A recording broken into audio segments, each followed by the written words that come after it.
Hello, my name's Jeff Goebel, and this is, I don't know, day 34, I think. I haven't figured out a way to count that now that it's not the same month. The job search project. So today I went to my Tuesday gig, which is the contract that I'm replacing, and it's, I guess, the last few weeks of that job. And I also did a couple of on-sites already this weekend and this week, and I've been quite busy, but it's funny. I've been oversharing. I've been talking to people about my situation. And I guess it's important that I talk to just about everybody and tell them that, I'm looking for work and do they have any ideas and start that conversation. But I've been getting deep into my philosophical flaws and problems and just really oversharing and getting into all sorts of deep emotional things with not strangers, but not close friends. And today I went on and on about attention deficit disorder and low self-esteem and the two things that sit on your shoulder, the little white angel and the little red devil. And I just unloaded on people, and it sort of made me realize that I'm clearly avoiding my emotional breakdown, and it's coming. If I don't figure it out soon, it's coming. And the thing is, it's hard to figure out. So I'm trying to use other people, but then I don't want to listen to them. I don't want, because they all give you first level tech support, I suppose, is the best way to describe it for nerds. And that means when, I'm a pretty knowledgeable guy with computers and electronics and things like that, so I really rarely call the tech support lines, but occasionally you have to. And usually that's after the second or third hour of me trying something. And so it's frustrating when you call and the people on the phone have to go through their script. They have to say, well, have you plugged it in? And I want to say to them, please jump ahead, come on. But the truth is, they have to go through those things because it might be that I haven't plugged it in. I might have been spending, why can't I get this monitor to turn on? And 3 hours later, I realized I didn't plug it in. And that's kind of like the support that I'm getting from friends about jobs. They don't really understand the inner workings of me. I don't understand the inner workings of me, so I can't expect them to. And yet, they want to suggest things. They want to suggest jobs. They want to suggest ideas of what I could be doing. And they're all way out there wacky, like not a chance that I could be doing them. But I suppose talking is still a good idea. It's still worth it. And it's still something that I will continue to do until I find the solution. So today I was talking about, not being able to take that delivery job. And I talked to a guy who'd done delivery, and he says he loved it. He thought it was a great job. And everyone else is saying, well, come on, everyone's doing it. Just do it. And I was having a big debate with somebody today about, I've broken the law. I've gone through stop signs without completely stopping, and I've made right-hand turns against the sign, and I've done other things that, break the law. But I've tried my best not to do things that could change my life dramatically in an instant. I've tried not to do drugs that could kill me. I've tried not to do things that if I did get caught, it would be a life changer. And driving without insurance, sure, I could go 20 years without having a problem. Another friend of mine said, well, it's only an issue if you make the claim. And what is that? I'm sorry, I'm taking some time away from you to stop that irritating beep in the middle of my videos. And I didn't, I closed the wrong one. Go away, there. Sorry. And now I've completely forgotten what I was talking about. Darn. That's a good example of attention deficit disorder, which I was also trying to describe to someone today. And I was describing it as all of us think about different things at once. We'll be working on something, we'll think about something else. We'll be watching something, we'll think about something else. And attention deficit disorder isn't a lack of attention. Sometimes it's too much attention. So I'm going down this story with you, and then I look over here and I go down this story with it, and then I forget what I was doing and I can't come back to you. And the more I think about forgetting, the harder it is. So I'm off topic, and I don't have anyone here because I'm not in a dialogue, so you get a suspense, an ending. You get a cliffhanger. Whatever I was talking about is gone.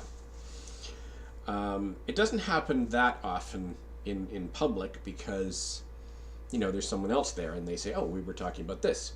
But when I'm talking to the camera, just one-on-one, it's easy to just lose my place by something as simple as closing my Facebook window, which is too bad.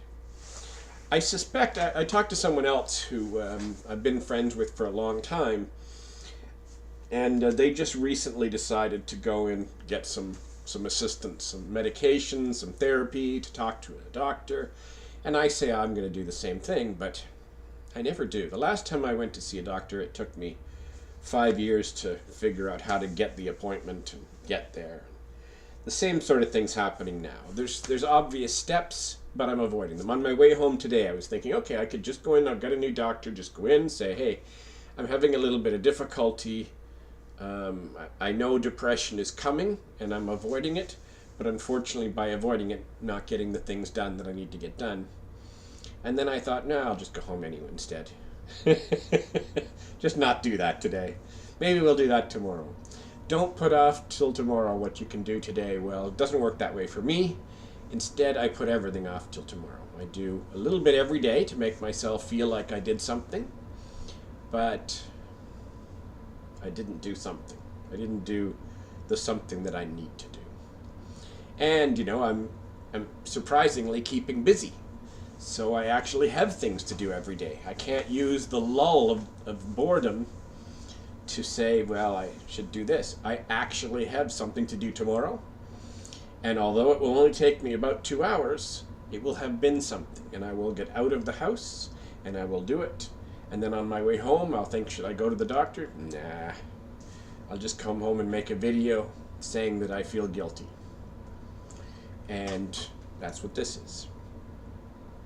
So, I suspect this is a coming soon. I'm telling you, you're probably going to see a breakdown coming soon. Either I do, and then you'll see, that would be an interesting video series. You'll get to watch me start on medication and see how I change. But the truth is, I'm usually quite jovial when I talk into the camera. I make myself smile, I make myself laugh. I can see myself in a picture if I look down below. And I want to come across as being the cheerful guy that I am, because in public this is pretty much how I am. I am a happy person. It's only when I turn off the camera and the TV's not on and I don't have much to think about that I sort of wallow in it. Somebody today called me a worrier, and it surprised me because I have always told other people worry is horrible, you shouldn't be a worrier, and I've always considered that I'm not a worrier. Huh. Am I? I obsess over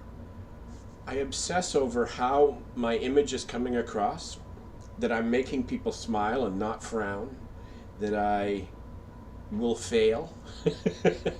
It's not really worry. It's not the same as worry.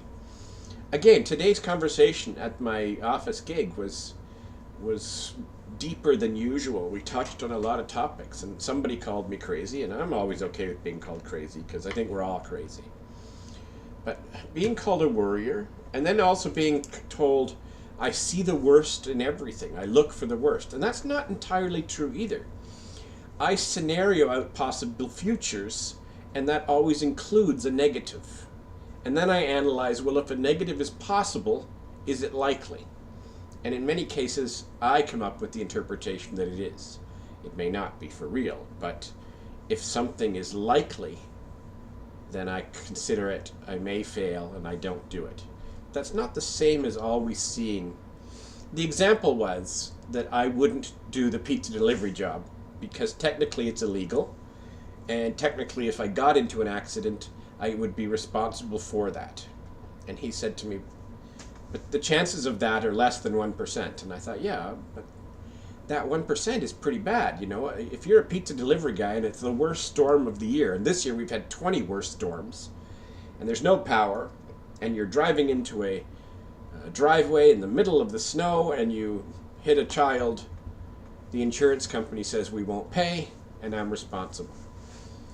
And I realize that I don't have any money to be responsible, so it's not really like I'm going to have to be destroyed. I'm already reasonably poor. But I still couldn't do it. I mean, that's a scenario that exists. I would be in the wrong, and it might happen. So I can't take that job. And now I'm obsessing over, thinking that's the greatest job in the world, even though I know it's just one. But it was there. It was offered. I could have taken it. I could have had it. Now I'm starting back in the beginning. Anyway, 11-minute video, longer than I wanted it to be, especially since I never say anything, and then I feel guilty. The videos aren't entertaining, but some of them will be, and I'll flag them. So anyway, my name's Jeff Goebel. This has been an Orange Shirt blog on Frogstar TV. I think I'm going to invent a little dicky that I can just put on. He's a dicky. Jeff Goebel, Frogstar TV. Thanks for watching me.